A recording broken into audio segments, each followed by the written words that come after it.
একটা দেশের ব্যাংক খাত ধ্বংস করার জন্য গ্রাহক কতটা দায়ী? ধরেন যে আমি একজন সাধারণ মানুষ, আমি আমার ব্যাংকে কিছু টাকা রাখবো, আমার জমানো সঞ্চয়টা আমি ব্যাংকে রাখবো নিরাপত্তার কারণে। এখন সেই ব্যাংক থেকে যদি টাকাটা লুট হয় বা হরিলুট হয়, সে শেখ হাসিনা নিয়ে যাক বা খালেদা নিয়ে যাক, সেটা আমার বড় কথা না। আমার বড় কথা, আমি ব্যাংক থেকে যখনই টাকা তুলতে যাব, আমি যেন নগদ তারল্য পাই। এটাই আমার একমাত্র দাবি। কিন্তু দেশের এই প্রেক্ষাপটে ব্যাংকের ১০টা ব্যাংকের বা ৬টা ব্যাংকের যে অবস্থা হয়েছে, এইখানে আমার মতো যারা ভুক্তভোগী, যারা অ্যাকাউন্টধারী আছে, ব্যাংকে টাকা রাখছে, তারা তো টাকা তুলতে পারছে না। এখন তারা কি দায় দোষ করেছে বলেন? তাদের কি অপরাধ যে তারা ব্যাংকে টাকা রেখে তারা ব্যাংকের টাকা তুলতে পারতেছে না? এটা কি গ্রাহকের দোষ, নাকি ব্যাংকের যারা মেইনটেইন আছে, ম্যানেজমেন্ট সিস্টেম, তাদের দোষ?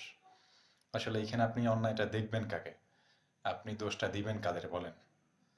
এইখানে অবশ্যই যারা ব্যাংকের এই দুরবস্থা করেছে, আপনি তাদের দোষ দেওয়া ছাড়া কোনো উপায় পাবেন না, কারণ এইখানে কোনো বাঁচাটার অপশন নেই।